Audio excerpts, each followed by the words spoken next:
বাড়ি থেকে এসে চলে আসলাম ছাদ বাগানে কিছু সবজি তোলার জন্য। আর আমার ছাদ বাগানটা কতদিন ধরে দেখি না, একদম মনমরা হয়েছিল আমার ছাদ বাগানটার জন্য। তো সেটা দেখার জন্যই চলে আসলাম। আর আপনাদের ভাইয়া দেখেন বেগুন গাছে পানি এরকমভাবে দিয়েছে, মনে হচ্ছে যে বেগুন গাছ বাঁচার বদলে মরেই যাবে। যাই হোক, আর ছাদ বাগানে কিন্তু দ্রুত আসার আরেকটিও কারণ আছে, কারণ আমার প্রিয় কিছু চিংড়ি মাছের শুটকি নিয়ে এসেছে আপনাদের ভাইয়া সুন্দরবন থেকে। তো সুন্দরবন থেকে যেহেতু শুটকিগুলো এনেছে, তো ভাবলাম আমার লাগানো গাছের লাউ পাতা দিয়ে চিংড়ি মাছটিকে ঝোল করে রান্না করে খাবো, কারণ আমার চিংড়ি মাছের শুটকি দিয়ে লাউ শাকের ঝোল খেতে খুব ভালো লাগে। তাই বাজার থেকে কিনে না এনে নিজের লাগানো জিনিস দিয়ে খেতে কিন্তু মজাই আলাদা। আর দেখেন চিংড়ি মাছের শুটকিগুলো কত সুন্দর, আর সুন্দরবনের জিনিস আসলেই অনেক সুন্দর। আর এই চিংড়ি মাছগুলো এখন আমি কুটে নিব, নিয়ে ভালোভাবে ধুয়ে নিব। বেগুনগুলো কেটে নিলাম, দেখতে পাচ্ছেন লাউ শাকগুলো বেছে নিলাম। এদিকে সমস্ত কিছু আমি গোছগাছ করে নিয়েছি। আর দুপুরের জন্য একটু ডাল বোনাও করে নেব। আমি কিন্তু ডাল বোনা খেতেও অনেক পছন্দ করি। তো আজকে আমার দুটোই আমার পছন্দের খাবার, সেটাই আজকে আপনাদের সাথে শেয়ার করব যে আমি কিভাবে তরকারিটা রান্না করি। আর আপনারা যদি এইভাবে চিংড়ি মাছের শুটকি দিয়ে লাউ শাকের ঝোল করেন, খেতে কিন্তু অনেক ভালো লাগে।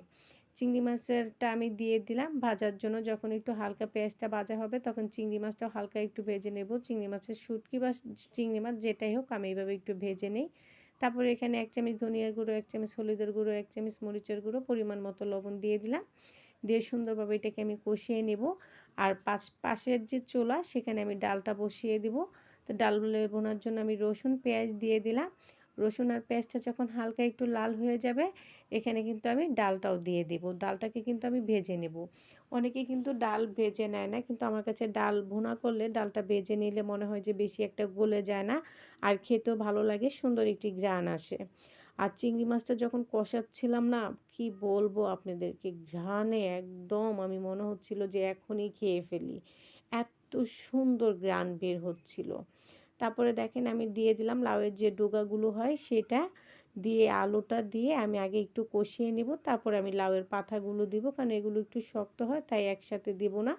আগে কিন্তু আমি এইভাবেই লাউ শাক রান্না করি, আগে ডোগাগুলোকে আমি কষিয়ে নিই, তারপরে পাতাগুলো দিই।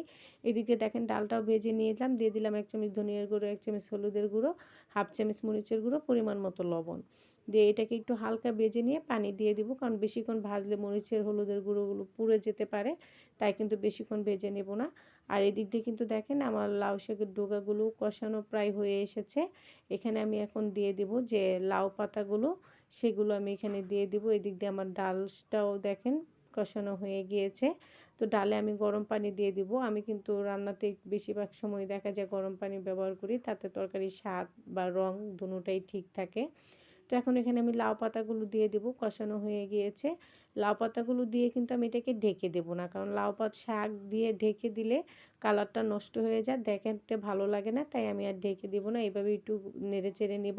যখন লাউ পাতাটা একটু কমে যাবে, তখন এখানে আমি মনে করেন যে ঝোল দিয়ে দিব। আর এখানে দেখেন আমি টমেটো দিয়ে দিলাম, 2টা লেবু পাতা দিয়ে দিলাম, কাঁচামরিচ দিলাম। আর আপনারা কে কে ডালের সাথে লেবু পাতা খেতে পছন্দ করেন, তারা কিন্তু অবশ্যই আমাকে কমেন্টে জানাবেন। আমার কিন্তু খুবই ভালো লাগে ডালের সাথে লেবু পাতা খেতে।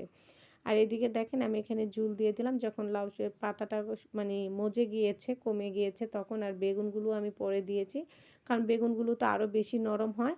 সেজন্য আমি যখন এটা তরকারিটা উতলাইছে, বলক এসেছে, তখনই কিন্তু আমি একটি টমেটো, কাঁচামরিচ আর বেগুনগুলো দিয়ে দিয়েছি। এদিকে দেখেন আমার দুটোটা রান্নায় কিন্তু প্রায় হয়ে এসেছে। ডাল বোনাটাও কিন্তু হয়ে এসেছে, আমি ডালটা নামিয়ে নেব। আর এটা দেখলাম চেখে একটু লবণ কম হয়েছে লাউ শাকে, তাই আমি একটু লবণ দিয়ে দিলাম। তো এভাবে দেখেন যদি আপনারা তরকারি এভাবে রান্না করেন, তরকারিটা খেতে কিন্তু খুবই ভালো লাগবে।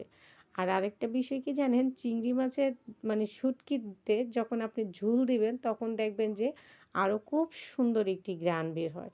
সেই ঘ্রাণটায় আপনার পেট একদম ভরে যাবে, মনে হবে যে 2-3 প্লেট ভাত আপনি একাই খেয়ে নিতে পারবেন, এত ভালো লাগে। তো এই পর্যন্তই ছিল আমার আজকের এই ভিডিওটা। যদি আপনাদের ভালো লেগে থাকে, অবশ্যই একটি লাইক করবেন, কমেন্ট করবেন, শেয়ার করবেন। সকলে ভালো থাকবেন, সুস্থ থাকবেন।